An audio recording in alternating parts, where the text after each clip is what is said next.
Evangelho de Marcos, capítulo 11. E quando se aproximaram de Jerusalém e de Betfagé e de Betânia, ao Monte das Oliveiras, ele enviou 2 dos seus discípulos. E ele disse-lhes: Ide pelo caminho, à aldeia que está defronte de vós, e logo que entrardes nela, encontrareis amarrado um jumentinho, sobre o qual ainda não montou homem algum. Desprendei-o e trazei-o. E se algum homem vos disser: por que fazeis isso? Diz-lhe que o Senhor necessita dele, e logo ele o enviará para aqui. E eles foram pelo seu caminho e encontraram o jumentinho amarrado à porta do lado de fora, entre 2 caminhos. E os desprenderam.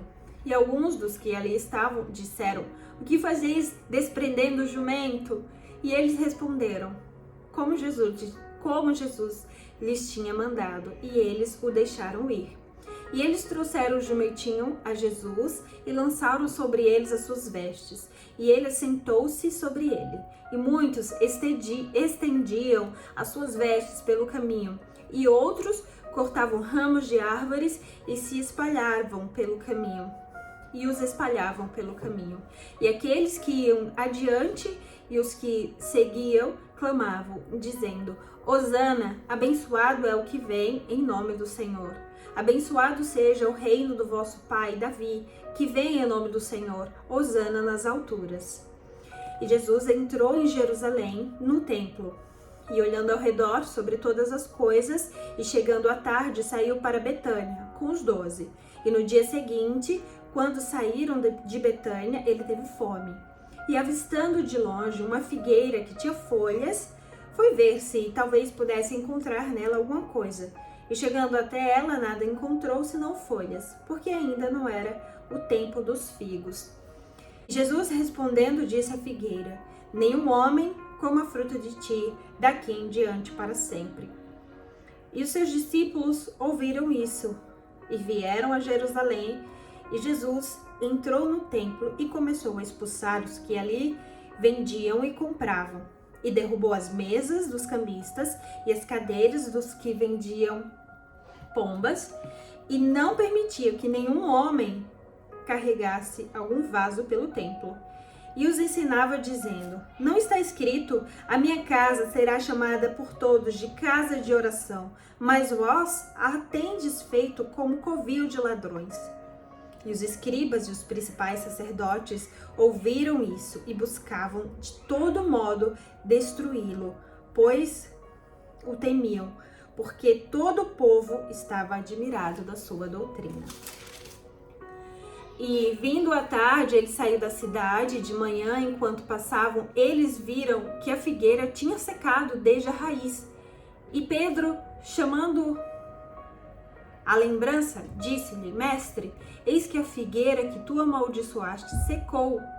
E Jesus respondendo disse-lhes: Tende fé em Deus, porque na verdade eu vos digo que qualquer que disser a este monte: ergue-te e lança-te no mar, e não duvidar em seu coração, mas crer que se fará aquilo que diz, assim lhe será feito. Portanto, eu vos digo que todas as coisas que desejais, quando orardes, crede que as recebereis, e tê-las eis.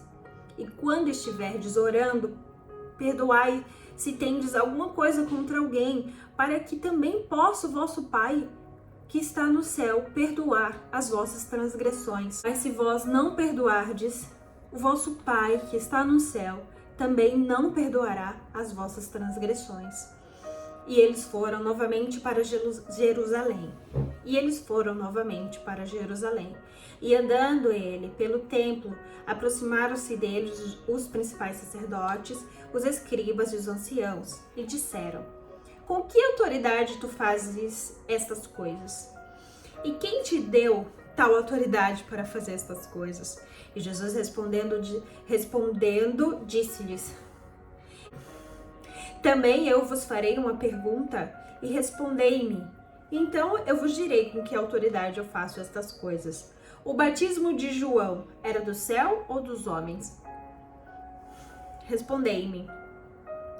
E eles argumentavam-se entre si, dizendo: se dissermos do céu, ele nos dirá: por que então não acreditais nele? Mas se dissermos dos homens, eles temiam o povo, porque todos os homens verdadeiramente tinham a João como profeta. E eles respondendo disseram a Jesus: nós não podemos responder a ti. Então Jesus disse: nem eu vos digo com que autoridade eu faço estas coisas.